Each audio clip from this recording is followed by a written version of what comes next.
Bueno, muchas gracias. Yo nada, debo decir que me he subido al barco recientemente y además con motivo de la presentación de este informe que nos pidió Solcom. Y bueno, en primer lugar yo quería dejar constancia de que soy mero portavoz del Instituto de Derechos Humanos Bartolomé de las Casas de la Universidad Carlos III. Y en particular soy portavoz de este informe que hemos hecho a instancias de Solcom en calidad en tanto que coordinador de este informe que hemos hecho entre un grupo importante, amplio de personas, de los cuales, pues bueno, dejo constancia ahí. Lo hemos coordinado Alberto Iglesias, Gregorio Sarabia y yo mismo, con un equipo de estudiantes de posgrado, de máster y doctorado de la Universidad Carlos III, que cito porque creo que es de justicia, que son Raquel Aveiro, Carlos Cano, Andrés Murcia, Jazmín Rocío Pablón, Sonina Osmani, Verónica Liliana Precioso, Gisela Ritbo y Cintia Rubio. Cuando nosotros nos pidieron hacer este informe, al principio nos asustamos, la verdad, sobre todo cuando nos dimos cuenta de la cantidad de universidades que había en el panorama español, porque son un total de 76 universidades, entre públicas y privadas, y esto dificultaba mucho la tarea. A lo largo de la realización del informe hemos oscilado entre entusiasmo, intentando abarcar el tema de la discapacidad, la diversidad funcional y en particular de la accesibilidad, e incluso ha habido etapas del informe en las que hemos intentado abordar derechos humanos en general, la presencia de los derechos humanos en general en la Universidad Española y cuestiones de género también en la Universidad Española. Al final pensamos que iba a ser un trabajo de 2-3 meses y se convirtió en un trabajo de prácticamente 7 meses en el que lo pasamos mal, la verdad.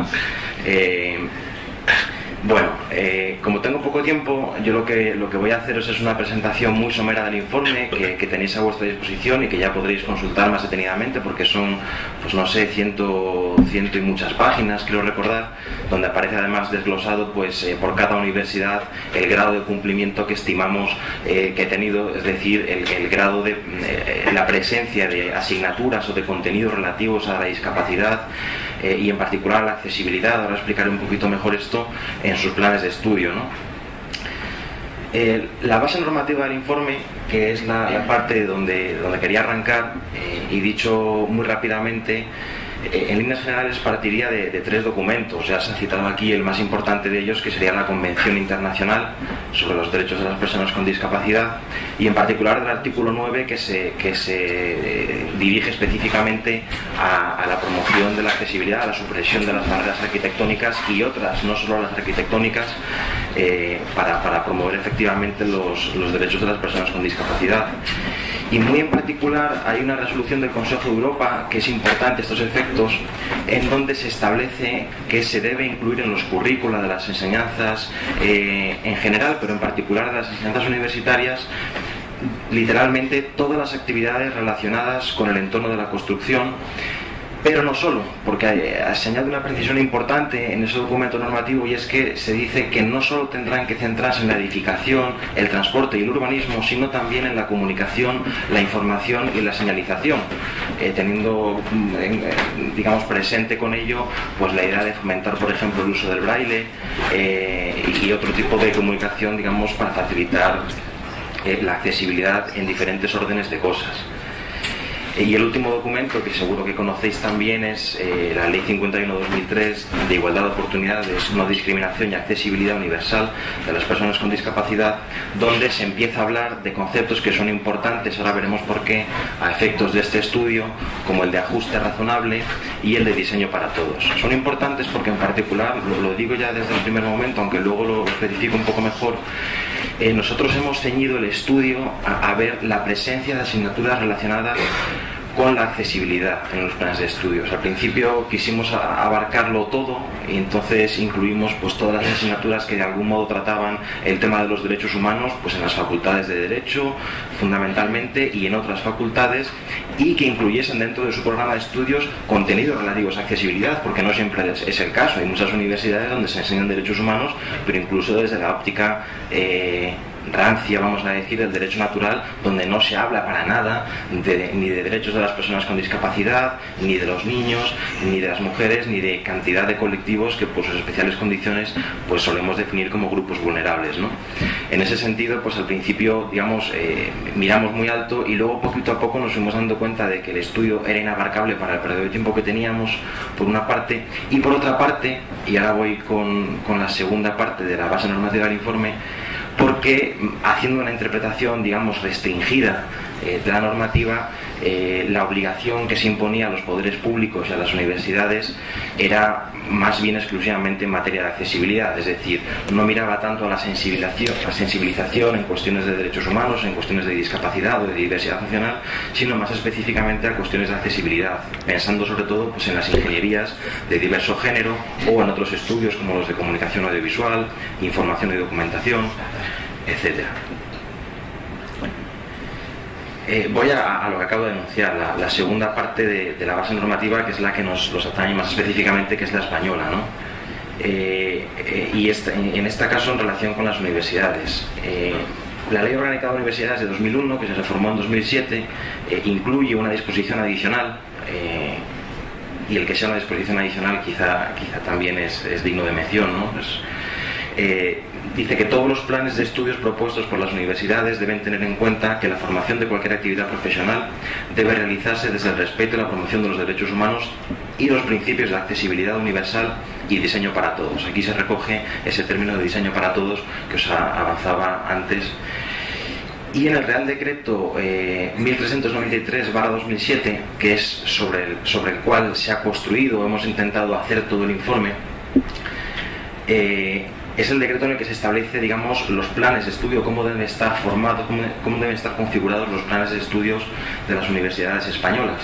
Y en el artículo 3.5 se dice, y lo voy a leer literalmente, que entre los principios generales que deberán inspirar el diseño de los nuevos títulos, los planes de estudios deberán tener en cuenta que cualquier actividad profesional debe realizarse desde el respeto y promoción de los derechos humanos y los principios de accesibilidad universal y diseño para todos, de conformidad con lo dispuesto en la disposición final décima de la Ley 51/2003, de igualdad de oportunidades, etcétera, etcétera, debiendo incluirse, esto es muy importante, en los planes de estudio en que proceda, esto es muy importante, enseñanzas relacionadas con dichos derechos y principios. La Madre del Cordero está en los planes de estudio en que proceda, y ahí es donde se puede, donde la interpretación del artículo, en función de quién la haga, puede valer para su casa o para la del vecino, ¿no?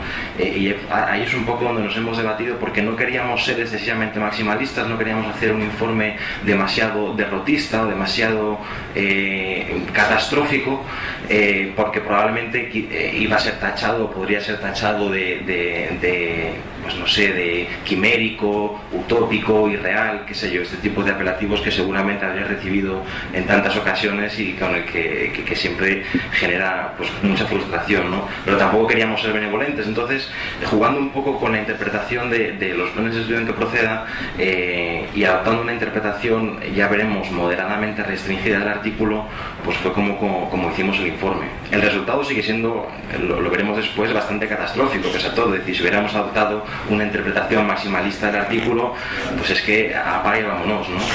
Pero bueno, eso lo vemos un poco a continuación.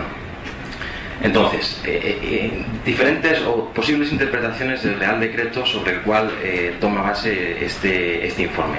La interpretación amplia pues sería leer ese mandato, digamos, de acuerdo con lo que los juristas llamamos una lectura sistemática, fijándonos sobre todo en el inciso que dice desde el respeto y promoción de los derechos humanos, y en ese caso hablaríamos de la presencia de cuestiones sobre accesibilidad y discapacidad en la Universidad Española en todos los sentidos, en tanto que asignaturas de derechos humanos que muevan a estudiarlo históricamente, a la concienciación sobre estos problemas, asignaturas de ética y deontología de cualquier plan de estudio, de derechos humanos, de derecho civil a secas, en fin, muchísimos aspectos, ¿no?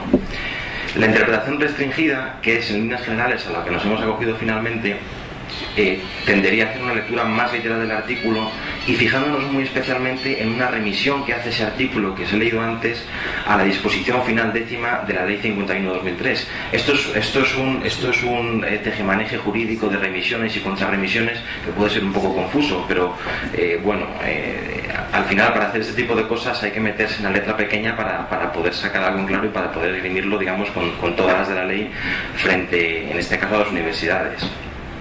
Y en ese sentido, esa remisión a la disposición final décima de la 51/2003 dice lo siguiente: el Gobierno, en el plazo de 2 años, que ya han pasado con creces, a partir de la entrada en vigor de esta ley, desarrollará el currículo formativo en diseño para todos en todos los programas educativos, incluidos los universitarios, para la formación de profesionales en los campos del diseño y la construcción del entorno físico, la edificación, las infraestructuras y obras públicas, el transporte, las comunicaciones y telecomunicaciones y los servicios de la sociedad de la información.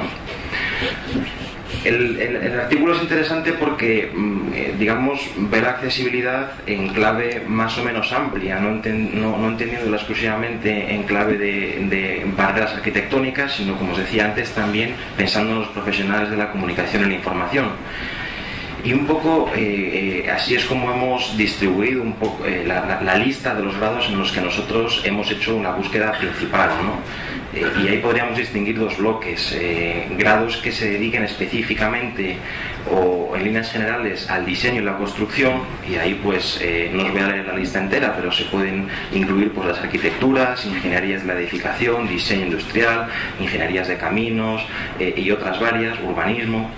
Y otro bloque que tendría que ver con la accesibilidad en materia de información y comunicaciones, y ahí pues tenéis otras ingenierías como la de telecomunicaciones, la informática, pero también tenéis comunicación audiovisual, información y documentación, que es lo que antes era biblioteconomía y documentación, ingeniería telemática, etcétera.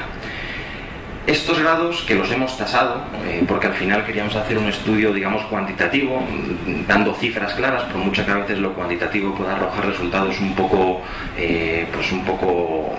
excesivos, o digamos que conviene meter también algún otro tipo de consideraciones cualitativas, viendo cómo se imparte, qué profesores, con qué libros, con qué amplitud, etcétera. Pero hemos querido, como primera parte del informe, hacer una valoración cuantitativa, y por eso hemos tasado las carreras, los grados en los que estimábamos que procedería a incluir esos contenidos de accesibilidad universal. Y con esto paso directamente ya a contaros muy rápido algunos puntales metodológicos del informe. En primer lugar, aunque lo he dicho antes de pasada, nosotros hemos trabajado mediante un sistema que es el sistema de las clínicas jurídicas, que es una actividad que llevamos haciendo en el instituto desde hace tiempo y que consiste en juntar a un grupo de estudiantes de posgrado, de máster o de doctorado, que estén especialmente interesados en alguna problemática concreta, y hacer con ellos algún trabajo práctico concreto.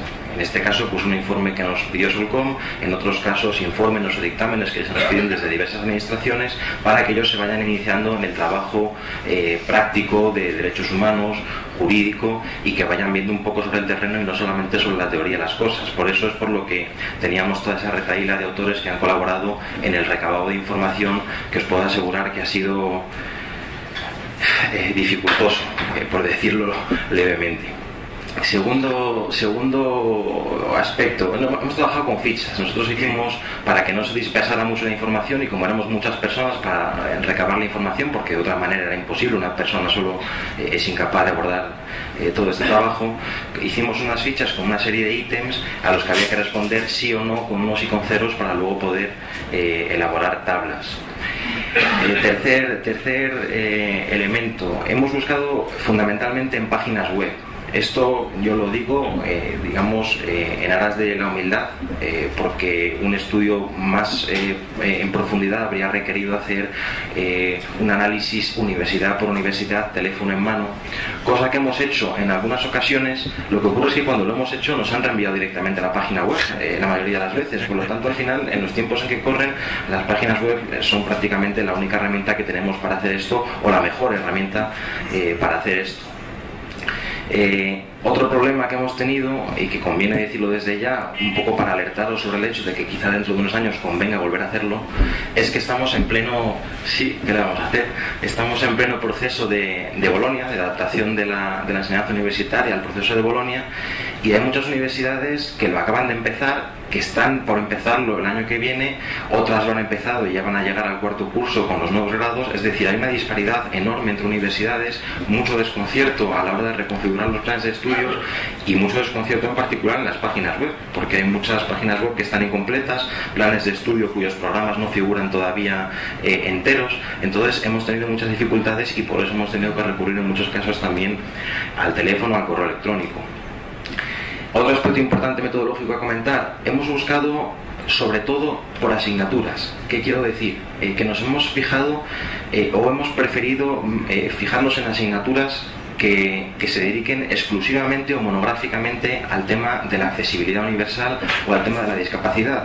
Teníamos dos opciones: o escarbábamos hasta el último punto de la penúltima lección del temario de una asignatura y veíamos que incluía un subpunto sobre discapacidad y entonces la contabilizábamos como asignatura, digamos, válida, o nos fijábamos en la asignatura entera. Para ponerle un poco el listón alto, hemos decidido fijarnos en la asignatura entera. Es decir, si una asignatura en cuestión incluye en algún subpunto algún tema relativo a discapacidad o accesibilidad, lo hemos tenido en cuenta, pero de manera subsidiaria. Hemos privilegiado, por lo tanto, que existan asignaturas monográficas sobre el tema, en el entendido de que solamente así es como se puede verdaderamente forjar una cultura de la accesibilidad y formar a profesionales que realmente sean conscientes de la importancia de estos problemas.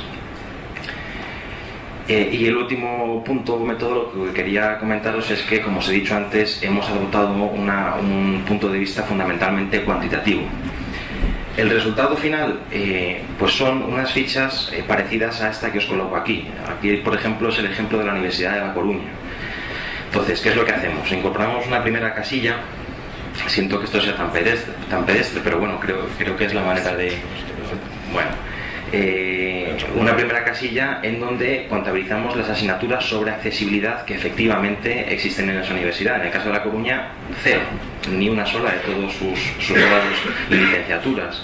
Segunda casilla que incluimos: el número de grados en los que, conforme a la lista que habíamos diseñado previamente, estimamos que procedería que existieran esos contenidos, en este caso 6, y son los siguientes: comunicación audiovisual, arquitectura, obras públicas, diseño industrial, informática y tecnología en ingeniería civil. Bueno, en ninguna de estas existe ninguna asignatura, ni siquiera punto de asignatura, que incorpore temas de accesibilidad. Este es el caso de La Coruña. Hay otros casos un poco más gloriosos en los que sí que ocurre. Por lo tanto, porcentaje total de cumplimiento 0. Y en última instancia, en la casilla quinta, incorporamos, y ahí es donde interviene la parte de valoración cualitativa, algunas consideraciones adicionales, teniendo en cuenta, por ejemplo, que sí que existan asignaturas sobre discapacidad o accesibilidad en otros grados o licenciaturas de la universidad, intentando corregir un poco el rigor que pudiese arrojar una perspectiva exclusivamente cuantitativa. En el caso de la Universidad de La Coruña, me parece que la valoración cualitativa seguía arrojando resultados lamentables, pero bueno, en algunos casos no ha sido así. En algunos casos ha habido universidades que han salido un poco mejor paradas a tenor de la valoración cualitativa. Y estos serían, en líneas generales, digamos, las ideas que hemos tenido en cuenta a la hora de elaborar el informe. Por una parte, la base normativa, es decir, de qué normas internacionales y nacionales trae a causa la realización de este informe, por qué en Solcom nos lo pide, que es, digamos, para meterle el dedo en el ojo, dicho rápido, a las universidades que no han cumplido con esa normativa, que debería ya haber entrado en vigor y que conforme a la cual se deben haber modificado todos los planes de estudio. Hago un inciso. Antes os he dicho que estamos en pleno proceso de adaptación de Bolonia. Bueno, es especialmente doloroso y llamativo que, teniendo en cuenta que se están reformando los planes de estudio, es decir, que hay una oportunidad única en la historia de la Universidad Española para reformar los planes de estudio conforme a estas disposiciones, no se ha hecho, o se ha hecho muy parcialmente. A partir de ahora va a ser más difícil hacerlo, probablemente porque hay muchas resistencias en los departamentos, facultades y demás para reformar planes de estudio. Ahora no quedará más remedio que hacerlo. En lo sucesivo pues será más difícil y habrá que pelear con mucho más ahínco. Por lo tanto, digamos que un toque de atención importante a la Universidad Española. Y en segundo lugar, o por otra parte, digamos, el entramado metodológico, digamos, la perspectiva metodológica que hemos utilizado para realizar el informe. No me extiendo más porque me parece que ya he hablado bastante, pero digamos, como resultados principales del informe, yo os he seleccionado aquí pues algunos de los datos que me parecen más representativos para que os hagáis una idea de un poco del estado de cosas en el que estamos. Entonces, aquí os incluyo las universidades, os cito las universidades que incluyen contenido sobre accesibilidad en los grados donde estimamos que procedería. Bueno, pues solo 7 de las 76 universidades españolas lo hacen en el 100% de los casos donde procedería. Luego os digo cuáles, si queréis. 8 universidades lo hacen entre el 40 y el 60%, 4 universidades entre el 20 y el 30%, otras 4 en menos del 20%, y esto es lo duro, hay 48 universidades que no incluyen ningún contenido sobre accesibilidad en los grados donde procedería. De estas 40, bueno, paso a la siguiente. Estas son las 48 universidades que no incluyen ningún contenido de accesibilidad en sus planes de estudio cuando deberían hacerlo, porque tienen grados donde deberían estar, a saber, ingeniería, comunicación, información y documentación, urbanismo, etcétera. El caso más terrible es el de la Politécnica de Cataluña. Las politécnicas son especialmente sensibles en este tema porque incluyen pues todas las ingenierías, y en relación con la normativa que os he citado antes, pues son las ingenierías las que probablemente, o determinadas ingenierías, las que estén más afectadas por la normativa, las que deban ser más sensibles a la hora de cambiar sus planes de estudio. La contracara, bueno, pues hay esas 7 universidades que sí que lo cumplen aceptablemente, que son en general universidades nuevas, la Carlos III, barriendo para casa, pero no lo hemos hecho adrede, de verdad, la Rey Juan Carlos, la Pompeu Fabra, la Nacional de Educación a Distancia, la de La Rioja, la Distancia de Madrid y la Católica Santa Teresa de Jesús de Ávila. Y bueno, esto son un poco las ideas generales que yo os puedo comentar sobre el informe. No sé si a lo mejor luego hay oportunidad de preguntas, porque esto os he contado, digamos, la punta del iceberg. El recabado de datos ha sido largo y bueno, hemos tenido en cuenta, sobre todo si miráis, o si podéis acceder al informe y miráis el resultado universidad por universidad, porque están desglosadas desde la 1 a la 76 con todos sus datos, pues es interesante ver las valoraciones cualitativas, porque hay algunas universidades que salen mal paradas, pero que sí que incluyen en algunos grados, pues grados de educación, de pedagogía, de psicología fundamentalmente, bastantes contenidos en accesibilidad que bueno, que sí que yo creo que son dignos de tener en cuenta y que irían un poco en la línea de esa interpretación maximalista normativa que os decía al principio. Y yo creo que con esto está. Sí, yo creo que si queréis hacer alguna pregunta ahora, porque si no luego al final nos olvidamos de todo. Tenemos tiempo para 2 o 3 preguntas si queréis, ¿no? Por cierto, muchas gracias porque ha sido muy clarita la exposición, muy deprimente, pero muy clarita. Menos mal que habéis tirado hacia lo máximo, lo optimista, que si os vais a poner maximalistas acabamos todos por los suelos. Ahí hay una pregunta, Nuria, ¿sí? Espera un momentito, así te puedo pasar como estamos grabando. No, sí es porque estamos grabando. Y entonces, Iñaki, pásale coge el micro de aquí. Estamos grabando el audio, pues a ver si luego podemos colgar a internet. Bueno, entonces,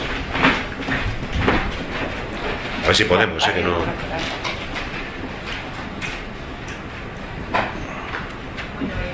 No, espera, ¿no está encendido algo? Por abajo. A ver. Ah, para abajo el qué. Está en mute.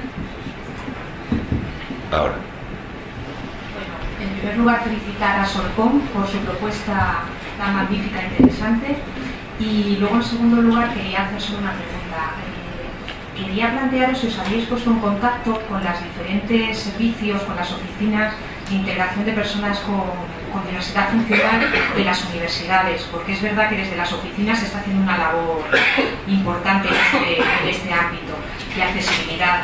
Hablo desde la experiencia porque he sido 10 años coordinadora en educación con las oficinas en este caso con la OIPD, la Oficina de Integración de Personas con Discapacidad de la UCM, de la Universidad Complutense, y desde las oficinas sí que han supuesto cambios en incluir determinados aspectos interesantes en el ámbito de la accesibilidad, por ejemplo la eliminación de las barreras arquitectónicas, no tanto en asignaturas, que es verdad que sí que ha supuesto, por ejemplo, organizar pequeños cursos, jornadas y demás, pero sí que me parece una pregunta en esta línea, si os habéis puesto en contacto con la labor que realizan las oficinas en la universidad. Nos hemos puesto en contacto exclusivamente con la Carlos III. Consultamos al principio para ver cómo podíamos hacer el informe, qué ideas tenía ella, pero como la finalidad del informe era, como tú has dicho, hacer un análisis de los planes de estudio, es decir, en qué medida los planes de estudio se incorporan ese tipo de contenidos, pues al final decidimos no meternos con eso. Sobre todo porque además, como bien has dicho, en ese ámbito sí que se han hecho cosas, yo creo, por lo que me contaba mi compañera, se han hecho bastantes cosas. Lo que ocurre es que hay que hacerlas, digamos, para que esto funcione a largo plazo, educar a los chicos y a las chicas en este tipo de problemas, porque yo es que me encuentro muy a menudo, yo imparto asignaturas de derechos humanos o de filosofía del derecho, y les comento estos asuntos y me miran como un marciano. Les digo que, por ejemplo, apelativos como los de minusválido son terriblemente denigrantes y que por favor los destierren de una vez de su vocabulario, y les parece un exagerado, un exaltado. Entonces hace falta trabajar mucho en ese ámbito y por eso es un poco por lo que nos centramos en eso. Totalmente, los dos dedos de frente, que es lo que yo siempre digo, ¿no? Desterrar esta barrera, que es la barrera mental y que es la más difícil en muchas ocasiones. Preséntate, por favor, para que sepamos. Hola, buenos días, soy Alejandro Rodríguez Caso y soy profesor de la UNED. Y bueno, tenemos mucha suerte porque estamos en ese grupo de universidades que cumplen el 100%. Quería preguntar por cómo se interpreta la ley, o cómo debe interpretarse la ley teniendo en cuenta los itinerarios. ¿Deben todas las universidades contar con asignatura obligatoria? ¿Es suficiente con que cuenten con alguna optativa? Imagino que caben algunas interpretaciones, pero ¿cuál es vuestra opinión? Nosotros vamos a ver, a la hora de hacer el informe hemos tenido en cuenta tanto obligatorias como optativas. No hemos tenido en cuenta los itinerarios, por ejemplo, tampoco hemos tenido en cuenta las competencias y los objetivos, porque bueno, entendíamos que en muchas ocasiones, teniendo en cuenta la experiencia nuestra, no pasan de ser brindis al sol. Es decir, las competencias, los objetivos y en muchas ocasiones también los itinerarios, no sé en el caso de la UNED, pues ofrecen poca información o son grandes manifestaciones que luego no tienen un reflejo en las asignaturas concretas que se imparten. Entonces, eso no lo hemos tenido en cuenta. Sí que hemos tenido en cuenta a la hora de valorar más positiva o más negativamente si la asignatura era obligatoria o era optativa, claro. Cuando es obligatoria la hemos valorado mucho más que cuando era optativa. También hemos tenido en cuenta el número de créditos que tenía cada asignatura. Si tenía 3, si tenía 5, si tenía 6. La verdad es que la mayoría de las que hemos ido encontrando tenían entre 5 o 6 créditos. Pero sí que lo hemos tenido en cuenta y hemos aplicado gradientes de corrección en función de esa cantidad de créditos. No sé si con esto... he olvidado antes, en la intervención anterior, comentar que sí que hemos tenido también en cuenta, por ejemplo, asignaturas transversales. Es decir, y dentro de esas asignaturas transversales entrarían, pues, por ejemplo, cursos de verano o cursos que se ofrecen a toda la universidad y no a grados en particular.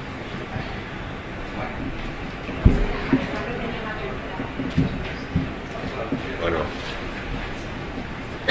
esta pregunta y la siguiente y ya luego, sí, no te preocupes, ahora hemos visto esa mano por ahí. Sí, bueno, yo soy Alejandro de soy del Foro Independiente y Libertad y SOCOM. Y bueno, enhorabuena con esto porque la verdad hacen falta ese tipo de informes para ver la realidad. La realidad esto es una pregunta de reflexión.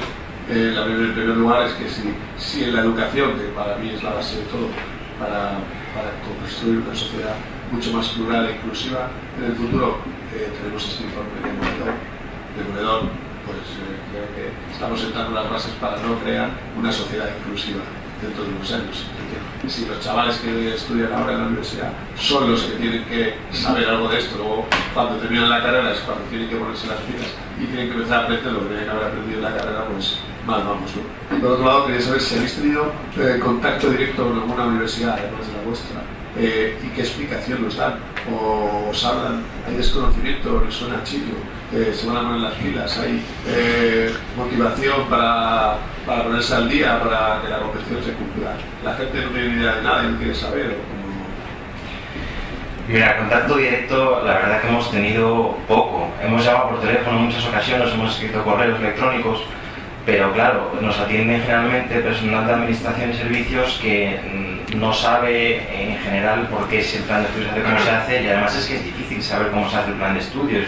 La experiencia de la Carlos III es que se ha hecho a golpe de intereses de departamento. Entonces no hay ningún criterio general que presida la configuración de los planes de estudio, ningún concepto de interés general que esté ahí, digamos, regulando el por qué se da más privilegio a estas materias y menos a estas. No lo hay. Y como no lo hay, al final todo dependerá de las personas que estemos allí en cuestión defendiendo determinados contenidos y defendiéndolos ante una comisión de 50 miembros para que nos incluyan un par de créditos en el plan de estudios.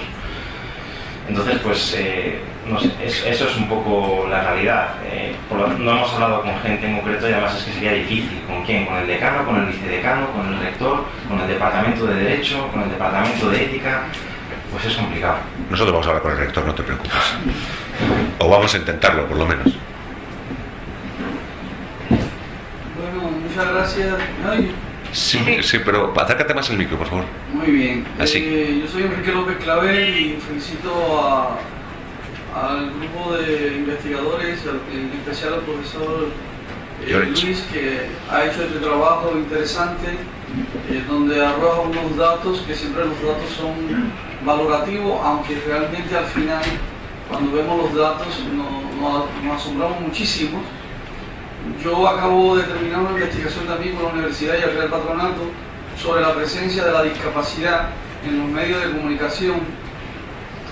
Y claro está, me surge también la duda aquí con esta investigación que hizo este grupo de trabajo, porque generalmente él no habló de ese detalle, quizás me va a responder de que evidentemente analizó un aspecto o varios aspectos del gran grupo de cosas que hay que investigar.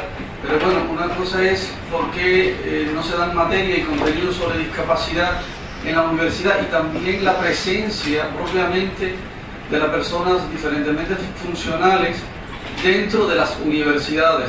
Es decir, cuántos discapacitados tienen acceso libre y verdadero a la universidad, porque también hay objeciones y que son verdaderas barreras, porque si el conocimiento sobre la discapacidad a los nuevos profesionales es importante, también la presencia de la discapacidad en esos sitios, e incluso también quiénes son los que dan ese tipo de materia, porque no es lo mismo hablar, que un discapacitado hable con el laboratorio dentro, porque lleva la discapacidad, a que una persona sin discapacidad hable. Claro está, hay un proceso de unificación, pero es interesante también conocer de estos detalles. Gracias.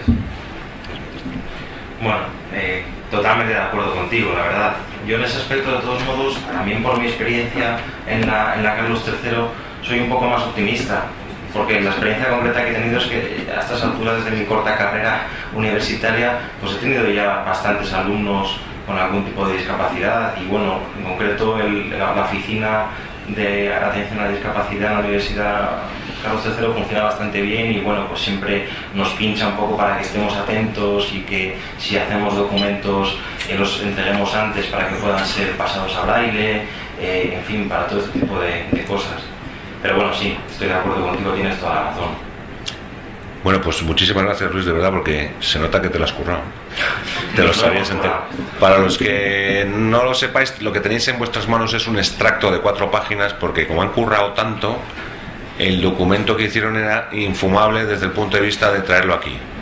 Pero lo vais 209 páginas, entonces sabía que no lo íbamos a leer si lo traíamos, así que os hemos hecho un resumen de 4 con los datos más relevantes para que podáis tener en vuestra mano ya, digamos, las conclusiones deprimentes del informe. No obstante, en internet, supongo que ya a la salida tendremos colgados tanto el informe de 209 como el informe, como el resumen ejecutivo, como este informe que vamos a presentar ahora, que es el del otro folio, que es el más gordo, ¿no?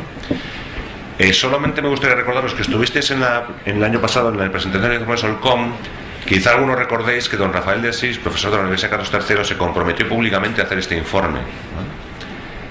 Con lo cual Luis está este año cumpliendo un compromiso que él mismo ofreció, con lo cual quiero que le transmitas a Rafa nuestro reconocimiento, que no se crea que no nos acordamos de que lo prometió, que no nos acordamos, que reconocemos que lo ha hecho. Y me gustaría resaltar una cosa, es decir, este informe no lo ha hecho el Ministerio, este informe lo ha hecho un profesor con un montón de alumnos, con otros profesores de una clínica jurídica. ¿Que habéis cobrado cuánto por esto? Nada, porque no tenemos.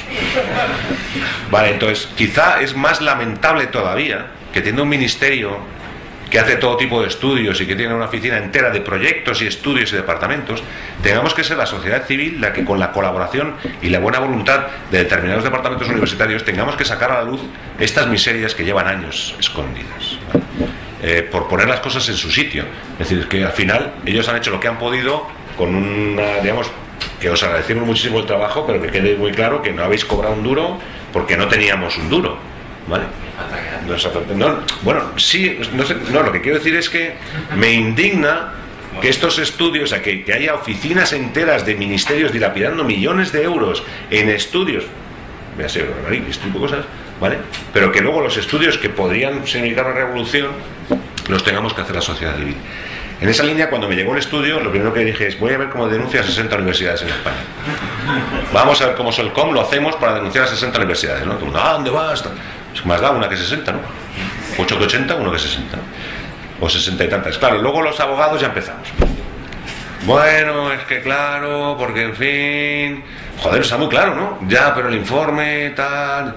Total, que nos han aconsejado tres despachos distintos que no nos dejamos, que no nos metamos, porque no nos lo van a emitir a trámite, lo cual ya me joroba, ¿no? Pero, digamos, pero que en el fondo nuestra actitud era beligerante al respecto, pero incluidos vosotros nos habéis aconsejado: solo con este informe no podéis acudir a los tribunales. Con lo cual, Enrique, cuando tengáis el vuestro, a ver si con dos, sumando los dos, igual tenemos, porque la voluntad de Solcom es esa, es ir a los tribunales no para ganar los casos, que luego los jueces son como son, sino para que los jueces aprendan la realidad española, que básicamente, porque ganar va a estar difícil, ¿verdad? Al ritmo que llevamos, porque ellos siguen teniendo la visión que tienen los demás de qué es esta realidad, una visión absolutamente trasnochada, ¿no? Entonces, si no nos capacitan, no saben muy bien qué hacer con nosotros.